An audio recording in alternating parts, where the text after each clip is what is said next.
Welcome back to another episode of Pros and Cons, Episode 2. I'm Derek. I'm Scarlett. And today we are reviewing The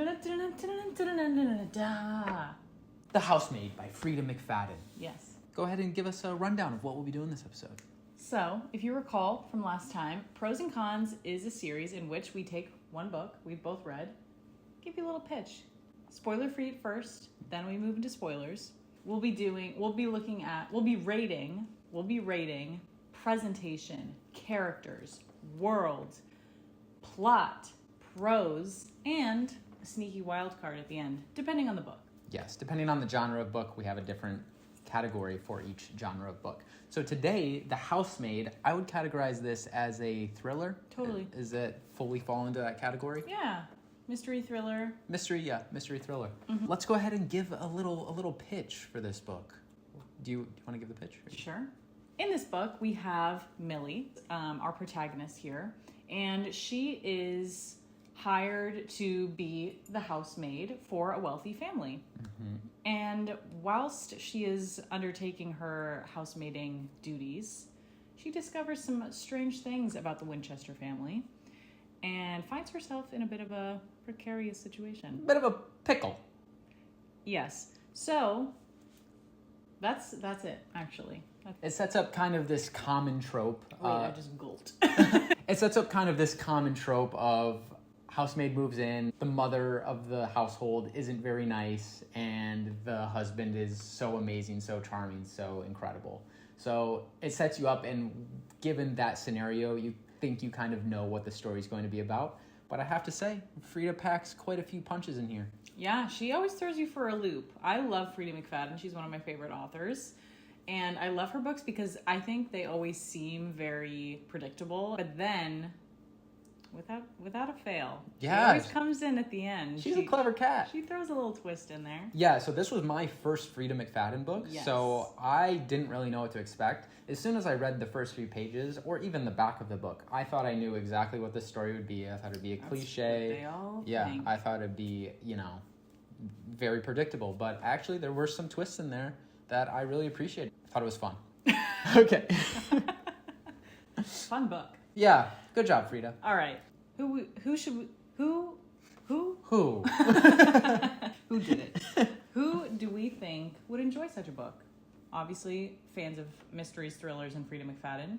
Duh. I truly think this book is pretty accessible. I think a lot of any type of reader can pick it up. It's a page turner. It's super quick. Anybody can dive in and enjoy the plot. This book is mostly plot. So if you're someone that enjoys fantasy or more world building, more character development, if you're a character first reader, maybe this isn't for you. I would say it's very heavy on the plot. Yeah. Everything else is kind of on the far back burner. Yeah. This is a really good book if you're in a rut. Yes. Definitely. If you don't read and you want to get into reading, I think this is a great book to start you out, or if you're in a slump. Yeah, like you said. Yeah. Cool. Okay, that is our spoiler-free section for The Housemaid. Now we're going to move into spoilers. Spoiler warning. Yes. We are going to move into each of the categories, rank them, and explain why. So first category, presentation. What do you think about the presentation of this book? I like the presentation of this book. I think it is nothing incredible. I think it is not bad either. I think it's a good, solid, middle-of-the-road presentation. I like the color, the shade of blue they're working with. I think it's very pleasing. How does that color make you feel? Yeah, it makes me feel good. Solid 4. I liked it a little bit less. I don't like when there's real people or what appears to look like real people on the cover. I think that kind of takes me out of it and doesn't let me think of who the characters are. I do think it's intriguing, but I kind of wish it was drawn. Yeah, okay. not a real person. So I gave it a 3 out of 10. Not this wouldn't make me want to pick up the book. I picked up the book because it's a phenomenon for one, and you recommended it. Cool. So next characters. What do you think of the characters in this book? Okay, so I would say there's 4 main characters. We don't need to go into all of them, but the one character actually that I would highlight is Andrew, the husband. I think that he's more of a complex character. Everyone else is, kind of just I disagree. Really interesting. Because I think Nina is so dynamic. Interesting. Because Spoiler, obviously. Like, all of this was planned. She Yeah. planned the whole thing. Sure. I think I'm thinking of it more from a perspective of, so kind of the twist halfway through, major spoiler, is that we switch halfway through the book, we think Nina's the villain, and then it switches to Nina's perspective, and then we get her perspective of how she actually orchestrated this whole thing for Millie to fall in love with her husband. Yes, she was the victim, no longer the villain. But I found that when I was reading from Millie's perspective versus Nina's perspective, they sounded like the same person. Nina. Yeah, the narration style was similar. Agree. But even in the way they speak, I should be able to tell who is who, I think. That's what I mean. Yeah. Oh.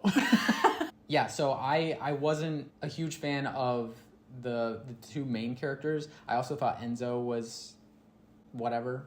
I mean, we didn't see a lot of him. He was kind of more of a side character. But I thought Andrew, with the reveal of the mom doing all of this to him at the end, yeah, I think that made him a very complex character. That raised it for me. So I gave it a 4 out of 10. I do think Nina is a very interesting character because of how she knew to target this criminal. So she knew that she had a story that she couldn't let loose, Millie. And she brought her into the situation and purposely acted this certain way in order to get Millie to act out her plan. I think all of her planning, like it perfectly worked out for her. But so I think she was very intentional and very thoughtful, and I really liked that. But to your point, Andrew, I really love when books go into like the psyche of a psychological crazy character. I love like peeking into their brain. So I really liked learning Andrew's perspective.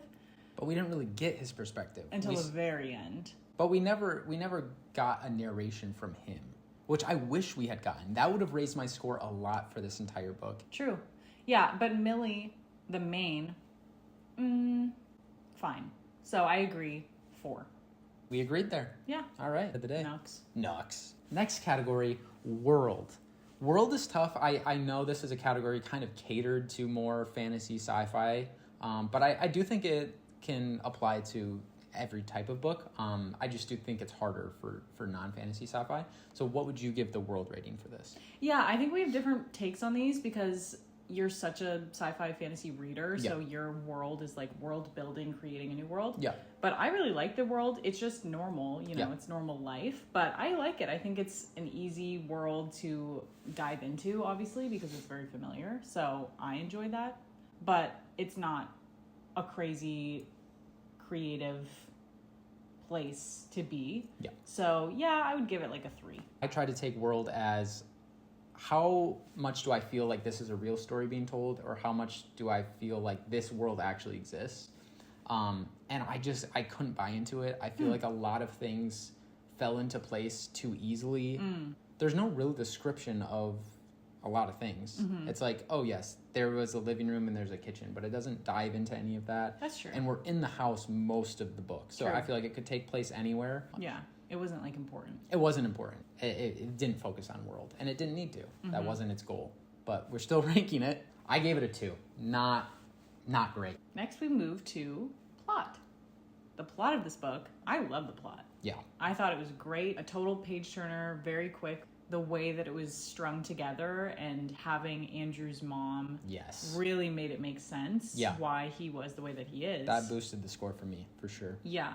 Yeah, just so fascinating to see how someone so crazy can like justify their actions in a way that makes them feel as though they're doing the right thing and it makes sense to them. So I love diving into that kind of thing psychologically. So yeah, I really like the plot. So I gave it an 8. Yeah, I was in a similar boat. I think the plot is this book. This book is completely plot driven, and it's a really good plot at that. So it hit the mark on what it promised to deliver. There was a few holes that kept me from getting it into the 9 or 10 area. Yeah. Like Cece. So yeah, the daughter, there was no real explanation why she sucked. Yeah. She was just as bad as her mother, but the mother had a reason. Yeah, I feel as though Cece and Nina in the first half of the book were these certain characters, and then in the second half, Nina transformed, but they just kind of left Cece where she was. Yes, Cece was neglected, and so that brought it down a little bit for me. Yeah.